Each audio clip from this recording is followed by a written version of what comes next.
Warframe announces a few new Warframes and other big news. Fortnite goes ham with the Season 5 Battle Pass. A new Smash Bros. Lookalike makes its way into Steam Early Access. And did anyone order up a girl with a crazy bazooka?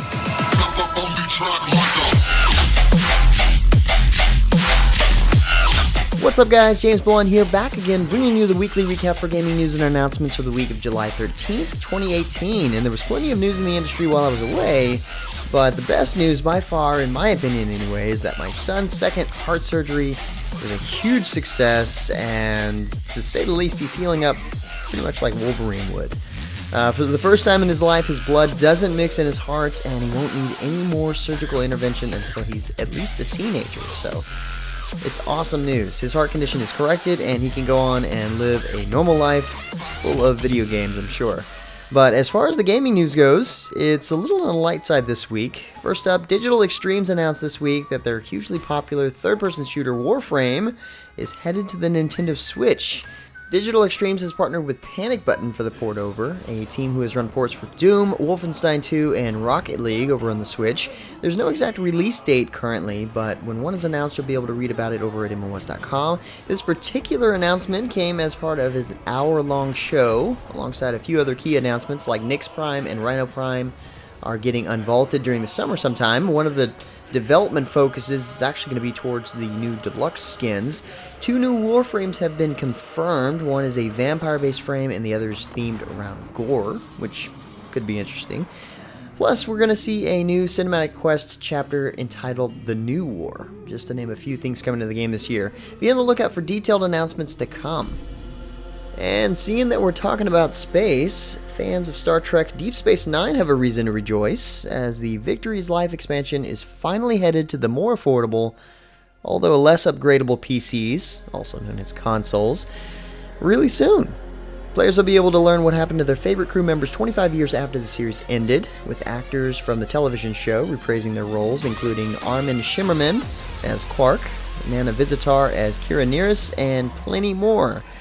The update, like its PC counterpart, features 7 playable episodes, a new playable Jem'Hadar faction, a new battle zone, and plenty more Deep Space Nine themed content. All of this arrives for console players on July 24th.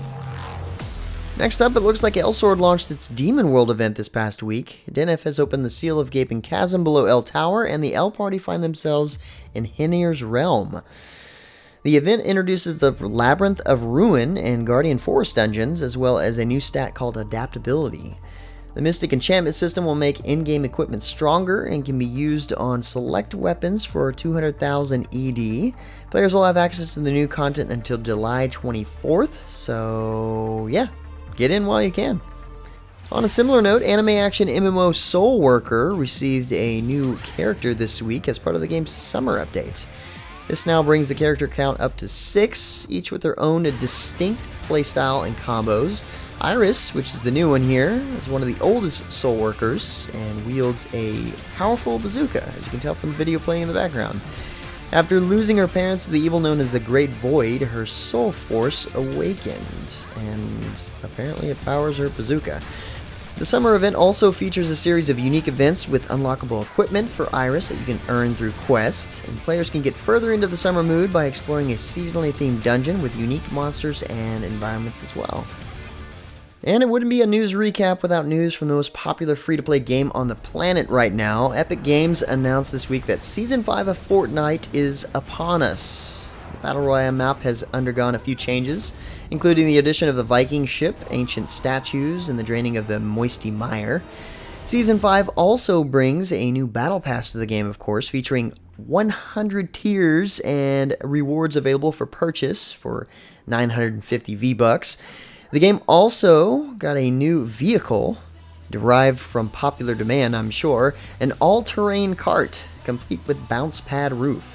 Save the World got a new challenge, the Horde mode, and a slew of weapon balance changes for weapons. There's actually a ton of changes, so for the complete breakdown, you're going to want to check out the link in the description below. Next up, if you're a huge fan of Brawlhalla, with this next announcement, you're going to either be excited or kind of pissed. A new game called Icons Combat Arena began its early access period this week. Icons is a Smash Brothers style platform fighter built around the core mechanics of Smash Brothers Melee. obviously. The team behind the game is focusing their efforts on achieving flawless online play and building tournament support to ensure the community is able to make the most of the game.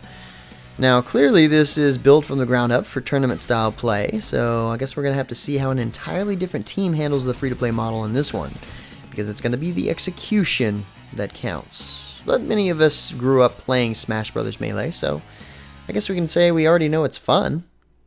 And with that, our last bit of news, Trega Entertainment, a studio comprised of former employees of Blizzard, EA, Riot, Ubisoft, and Disney, revealed their first title, Brig 12, this week. Now, Brig 12 is a hybrid of classic turn-based RPG and collectible card games.